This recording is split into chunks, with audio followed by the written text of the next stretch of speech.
Good morning, everyone. Welcome to Coffee with Karthik, a focus on operational efficiencies part 2 of our Agile webinar series. Karthik is a recognized thought leader and an industry expert with demonstrated experience in several federal agencies.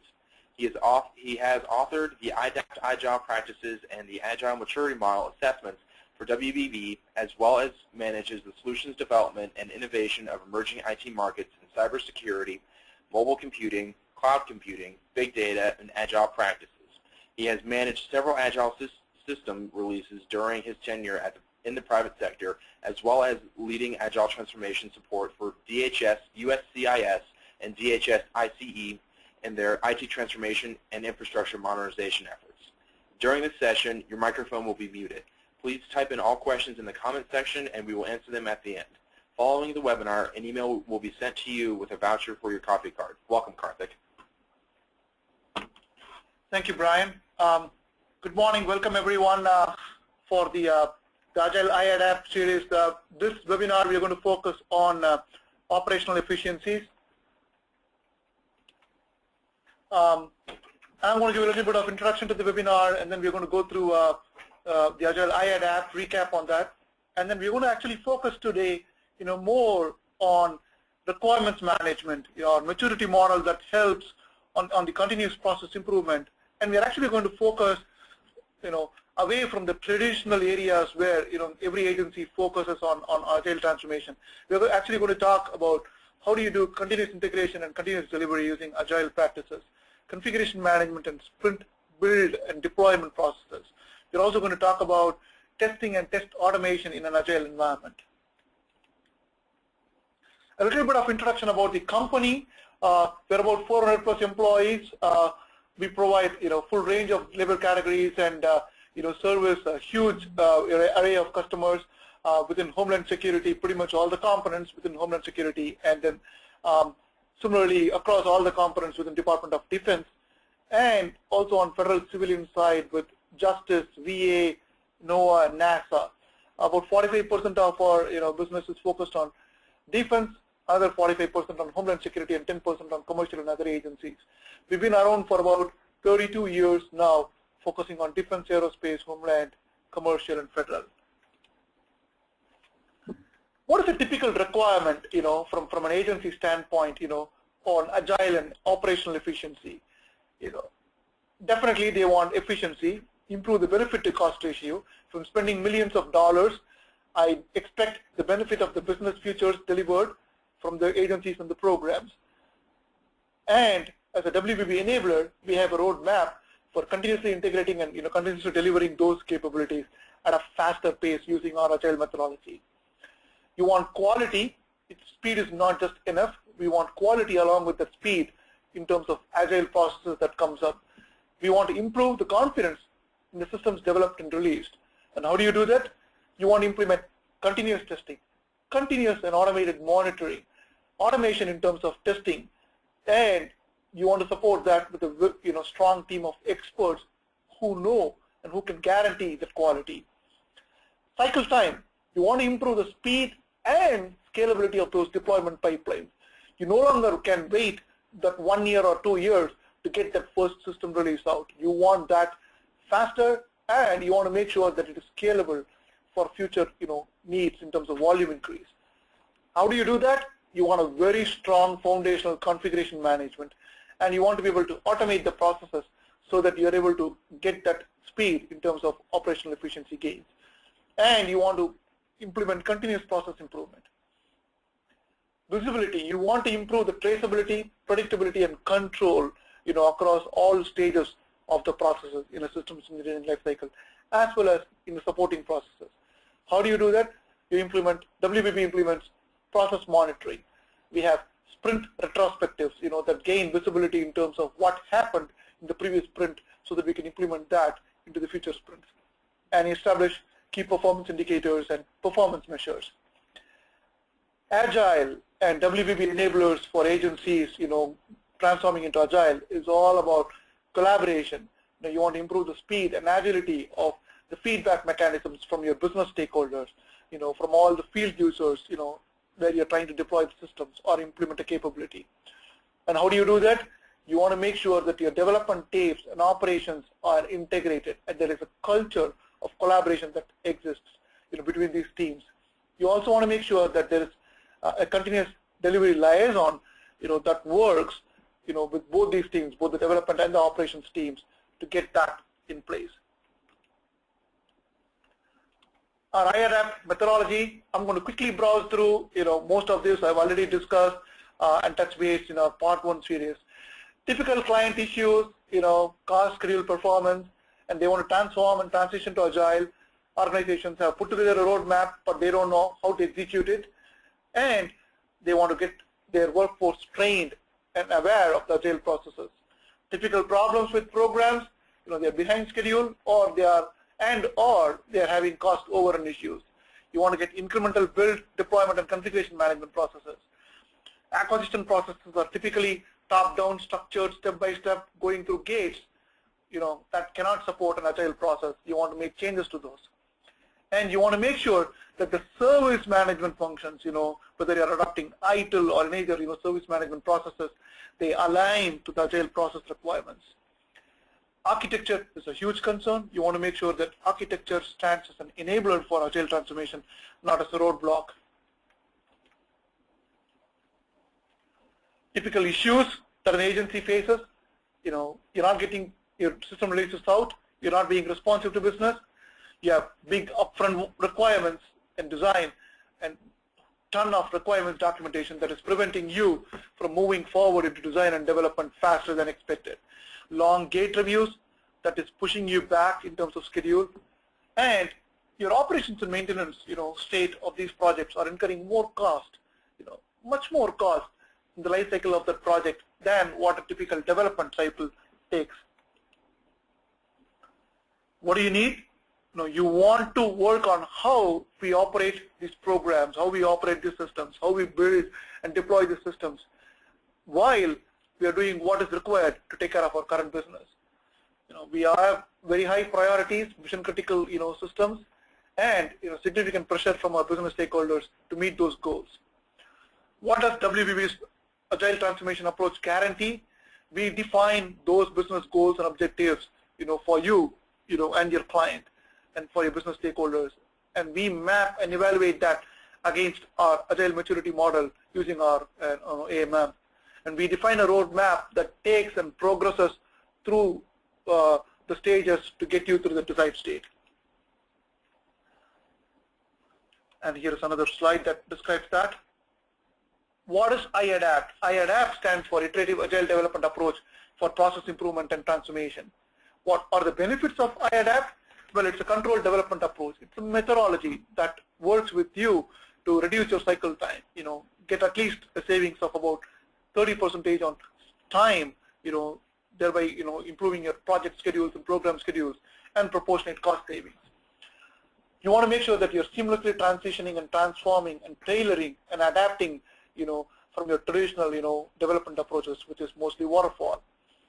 It's a model-based systems engineering, wherein we are able to repeat the process improvement and business transformation processes. And where all do we focus using our Agile methodology? We focus on acquisition lifecycle processes. Upfront, you got to get that right. If you don't get that right, downstream, you're going to have a lot of issues working with your contractors. You want to make sure that you're having an organizational change management process implemented, because you're dealing with workforce that needs to transition, that needs to get trained, that needs to adapt to the Agile processes. It touches all systems engineering life cycles. But most importantly, in today's session, I'm going to cover on requirements management, risk, testing and evaluation, change, configuration management, continuous delivery. This is where you get main and most of the massive operational efficiency gains. A typical systems engineering life cycle, as you can see, it's gated, sequential. Our iADAPT methodology, combines, all of this, as you can see in the middle, into sprints, supported by the Scrum teams, iterative design, development, and testing combined, and supported by continuous improvements towards the end, and automated deployments and automated, testing and testing automation, and upfront, with a very strong release strategy that breaks into releases and iterations and sprints. Requirements management, you want to make, the Agile control framework that we have for requirements, implements visualization to speed up the requirements. So what ends up happening is our requirements process, carries through pre-visualization and visualization in a joint application modeling session, what we call it as jam sessions, wherein user stories, epics are, broken down and decomposed through pre-visualization, release planning, and in a decomposition phase, and then fed into sprints, so that by visualizing what you really want, working with the business stakeholders, you're able to speed up the sprint processes and speed up the requirements, gaining at least 30% savings in requirements stages. Some sample screens, these screens were not built through the typical life cycle stages. These screens were built through people, cross-functional, requirements, input providers, as well as visual design engineers sitting in a matter of hours. They were able to, get screens that process an USCIS I-90 form. As you can see here, that's the form that replaces permanent resident cards, and forms, taking through sequence of part ones through all the parts is automatically created. Here's another example wherein a complex next generation technology program in the national airspace for Federal Aviation Administration can be visualized and created. And what you see is not just screens here. The embedded business processes, the business rules, are embedded within this that serve as key inputs, when the actual system gets developed by the developers. What does our maturity model do, and how does that improve in process to facilitate operational efficiency gains? Well, it focuses not only on the application lifecycle, from an agile planning to release and backlog and user stories and epics management, but also on test strategies and all the test activities. But most importantly, it implements the governance aspect. It measures the governance by establishing key performance indicators. We also focus on the people aspect, the teams, the leadership, the ability for the leadership to change, the project management, functions, that are necessary evils, in an agile environment, as well as, very importantly, creating that rings of decision making from a communication perspective for the teams, the sprint teams, the scrum teams, as well as the product owners. And more importantly, anything that gets developed, anything that gets, designed, anything that gets tested, there's a business value that's associated with it. It has multiple dimensions. It is based on the experience, and when we say agile terms here, they directly correlate to value and delivery for the customer. Some of the functional areas of application which I already touched base. Today I'm going to focus more on service management, testing and evaluation, requirements management, and some of the typically unnoticed areas in an agile transformation. A roadmap for execution. You start with a preliminary assessment across the various dimensions of agile processes, and then we define the ideal target state, for each client, and then we implement a roadmap that may include one or more projects for execution. Start with one pilot, demonstrate the success to the customer, and then implement it enterprise-wide. And it includes a continuous process improvement.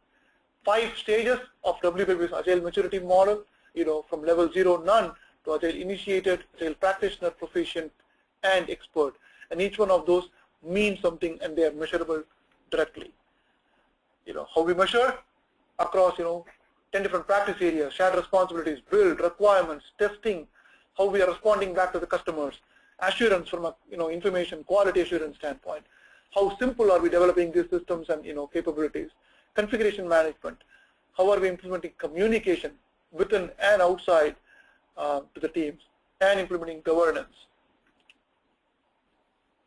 An example in terms of where build practices from level 0 to 4 would stand, level 0 being a build that's happening manually, custom made every time and infrequently performed, to all the way to 4, wherein functional testing tools like Water and Selenium and Marathon Man are integrated as gatekeeper events, and integration tests with external tools and products.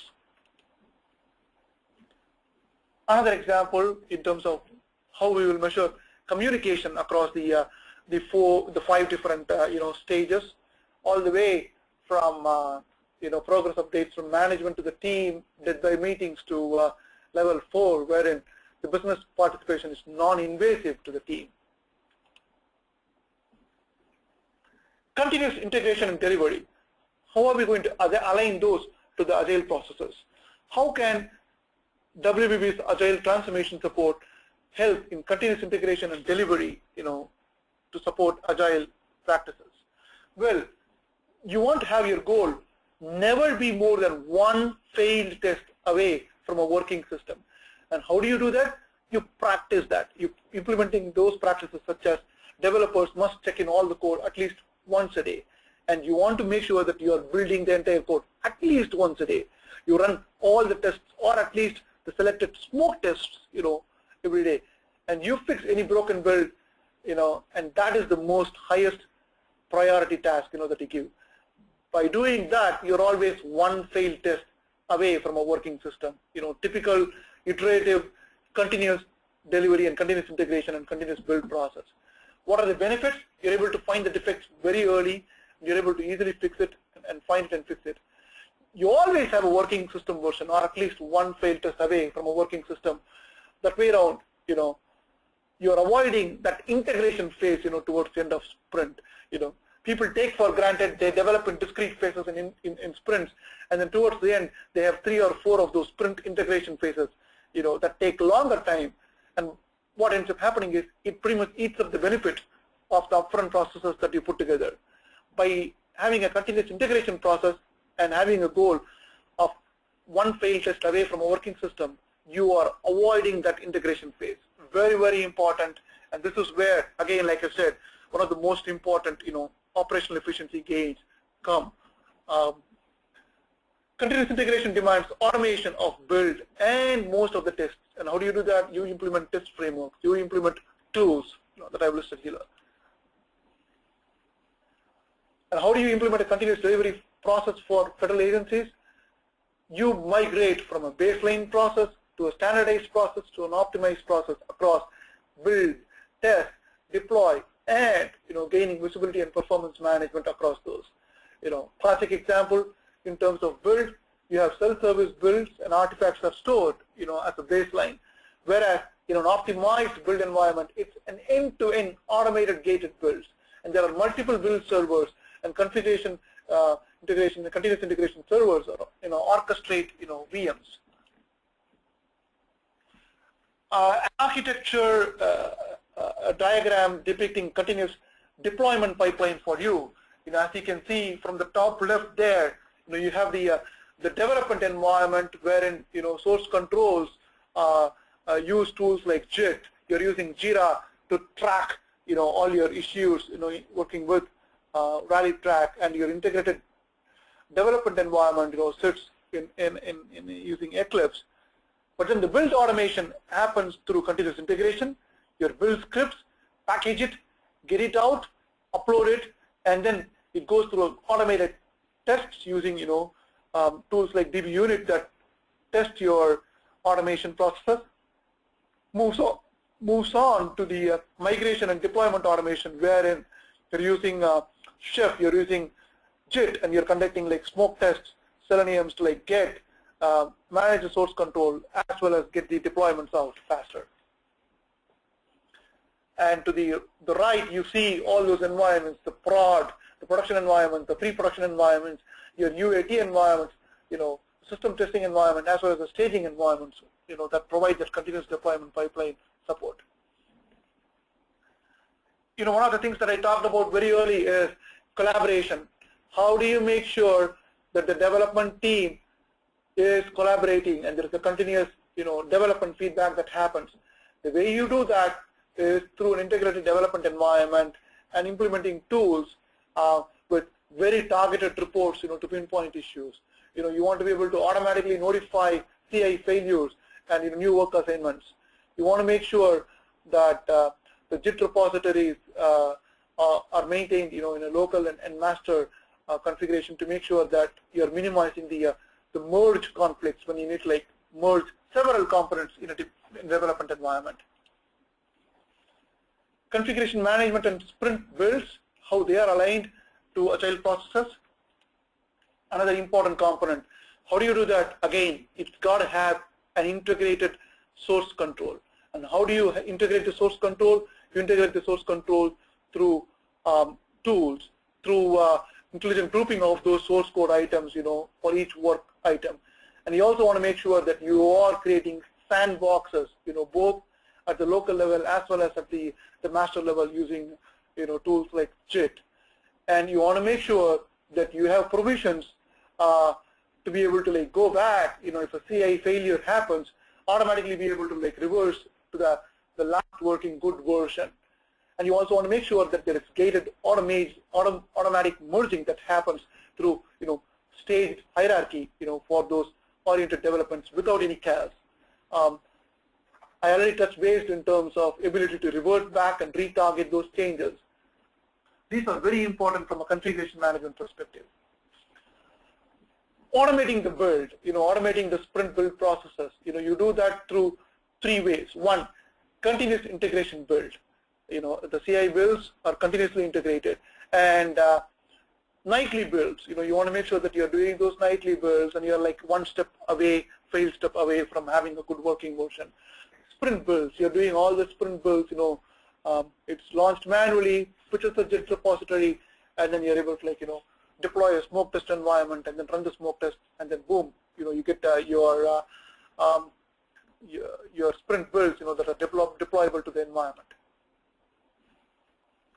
Testing in an agile environment, another key aspect. How do you do that? Do you implement test-driven development, TDDs?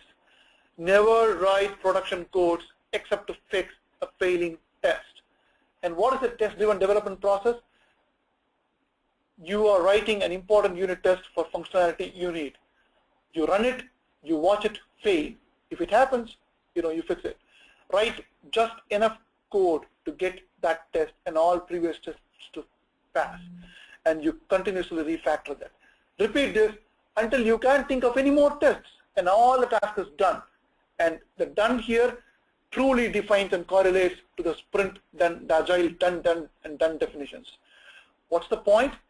What ends up happening is, if you look into what many veteran developers say, this has profoundly changed and improved their practice of designing, testing, and coding. So over a period of time, your development processes, your coding practices, are maturing, and TDD becomes a practice rather than a process that you're trying to implement. It gives a perspective to concentrate on how the system uses the component. Testing is guiding the design rather than being an annoying afterthought. How many of us do that? We do that all the time. If you adopt a TDD, it continuously changes that. And all code is well covered by unit tests, and no code is extraneous.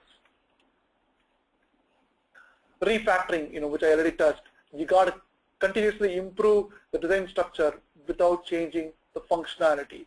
And how do you do that? You implement a set of anti-patterns with matching solutions.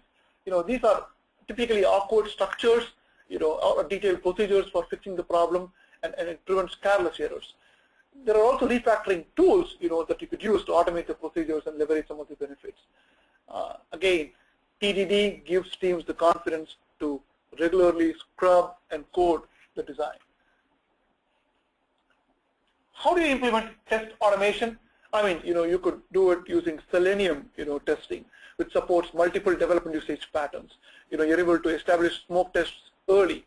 It provides what you call it as grid-based testing for running tests on multiple platforms in parallel. Thereby, say you're developing a mobile application and you want to test it in Android, you want to test it in iOS, you want to test it in other, mobile operating systems. You're able to do that using a grid-based testing. JUnit, the test NG, is another area wherein you're able to do integrated unit tests with automated builds. The advantage again here is you're able to manage the dependencies and you're able to separate the intensive tests. Test-driven development, what that does is, again, we talked about it, TDD, it focuses on designs, and the unimplemented exception does not break the build. You want to have an acceptance test framework when you're developing concept, complex systems, when you're dealing with business stakeholders, wherein acceptance testing is a very important factor in the federal agencies. You want to make sure that there is an acceptance test framework that exists. What that allows you to do is it allows you to rapidly provide the feedback to the development team, and you're able to do that rapidly, within 10 minutes. Quick metrics, quick testing, get that fact. Data-driven testing. You want to be able to support specific scenarios. Build test data generators. Test data set management. You want to be able to create the test data set and be able to manage that. Again, the more the data, the more comprehensive and the more clear scenarios that you have surrounding that test data, you're able to implement an effective data-driven testing. Documentation is another major pain point. You want to be able to make sure that you're having a cost-beneficial documentation. And how do you do that? Here is one way of doing it. Hey, make sure that you're striving to minimize the documentation, reuse artifacts in multiple contexts. Use sprint backlog as a plan, status, and coordination tool. And sometimes very clean code is better than more design documentation. And if there are less valuable aspects in a document, drop them. Don't spend that time, and waste that money on additional documentation. And another way to do that is create whiteboards initially, and then document formally at the end, for maintenance support. In a sprint, Scrum risk management, you manage the risks by rolling planning, sprint by sprint, from sprint after sprint. After each sprint, you do that to maximize your flexibility. You want to make sure that you're having self-organized teams, that coordinate the response to new knowledge and volatile circumstances. You want to implement very tight feedback loops within the sprint and outside the sprint to maximize that communication and maximize learning and ensure that it's current and valid knowledge. And do the tasks just in time. Avoid work for future commitments. Don't try to spend too much on planning for the future ones. Get to it when you get to it, and validate it early. Test deploy in smaller increments to ensure value focus. Again, the keyword there is focus on the value, and everything else will fall in place. Some case studies, in terms of where WBB has conducted, for Homeland Security within CIS, we currently provide program management support, on a 5-year contract for the largest transformation program within Homeland Security, one of the top 3 programs for citizenship and immigration services. What used to be, a GAO watch list and GAO, complaining before WBB got on board, we were able to implement Agile schedule management practices, transition the agency into Agile sprint practices and Scrum teams, and they've made about 3 releases so far, using Agile processes, and today we have accolades from GAO in terms of how we have implemented Agile schedules for them. Another example for immigrations and customs enforcement, wherein another major multi-billion-dollar modernization program, wherein we supported automatic classification and assessment of risks of people that get detained, by the customs officers, across the borders and across several locations in the U.S., providing them the ability to, capture risk classification and, implement bond functionalities, whether this person should be detained or whether this person should be given a bond, capture their health record details, if someone is being captured when they are sick. It provides all of that, and that system implementation, those functionalities were implemented in a completely agile fashion. Some of the capabilities that WBB brings to the table, we have a huge pool of certified Scrum Masters, project and program management professionals, people who are certified in governance and maturity model assessments, not only on our own Agile Maturity Model, but also on industry standard assessments like OPM3. I already touched base to you on our maturity model and our methodology, iADAPT, what it can do to improve operational efficiencies and implement some major efficiency gains. Some shortlisted past performances that we ran through, and some industry partners that we work with to bring in the technology. that's pretty much all I had today to cover in terms of Agile iADAPT and what WBB can do to bring about operational efficiency gains. Most of those, like I said, on requirements management, testing and evaluation, continuous delivery, test automation, configuration management, change management, organizational change management, all of those areas, we support those through our iADAPT methodology that can be tailored to your existing lifecycle processes, and also our Agile Maturity Model that takes you through the progressive stages in a continuous process improvement. At this point of time, I don't have a whole lot of things to add, but what I would like to do is I would like to open this up for questions. If you have any questions that you want to ask, I suggest you use the chat in your GoToMeeting window. You could type the questions there, and I can answer it here. So, any questions? Go ahead.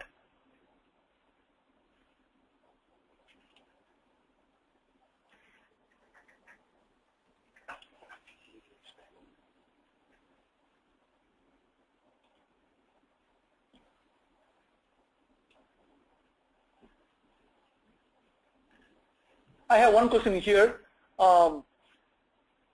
Does this help in requirements planning so that developers are not surprised by large changes after requirements elicitation phase? Absolutely yes. One of the major gains, about 30% of savings in terms of time, actually come from a requirements planning and requirements elicitation phase. The way you do requirements planning in a typical Agile environment is through product backlogs, and WBB implements a release strategy. WBB actually implements sprint strategy sessions, and within the sprints, each sprint, you have sprint planning, phases. So requirements are prioritized, capabilities are prioritized, and they are bundled together in terms of what makes into each release. Release 1, release 2, release A, B, C, however you want to name it. And then the way the requirements planning and the requirements definition from an elicitation standpoint also happens is through pre-visualization and visualization of those requirements through joint application modeling sessions. By doing that, you're saving significantly on requirements. You could get in touch with me offline, shoot me an email, and I have detailed white papers and briefings that I can go through on requirements planning and elicitation, and how that is accomplished actually through visualization. Any other questions? Next question.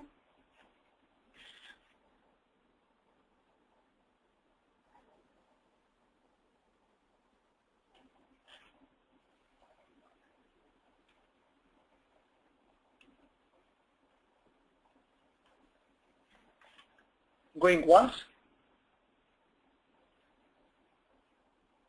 going twice.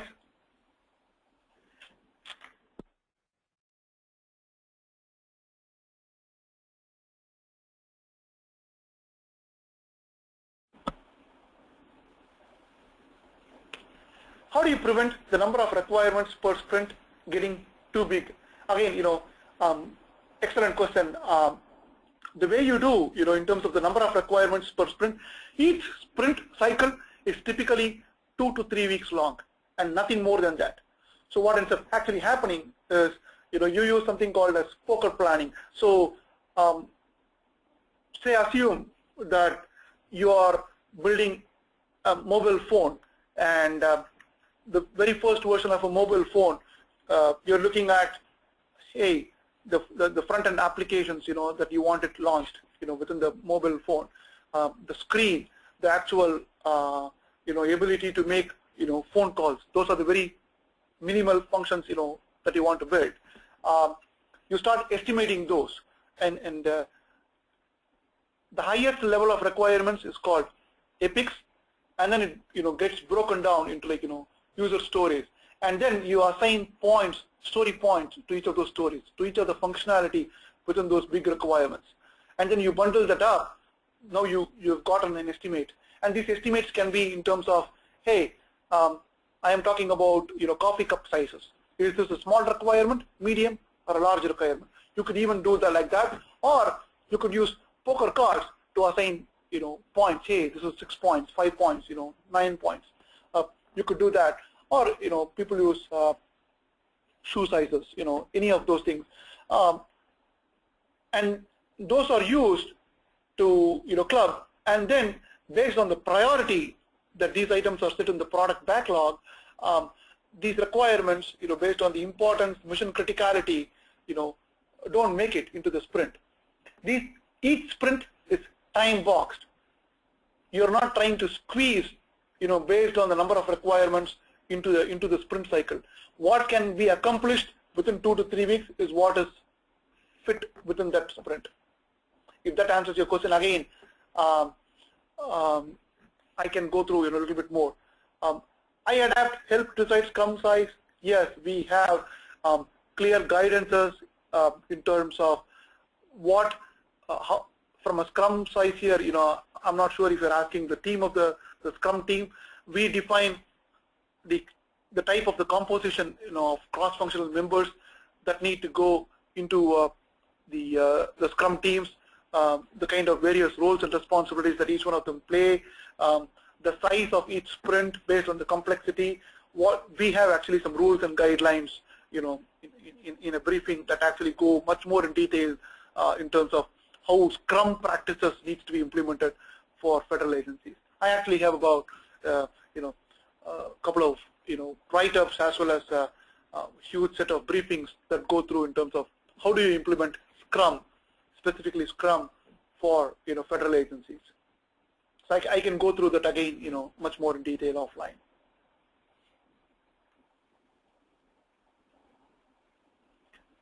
Any other questions? Additional questions from anyone?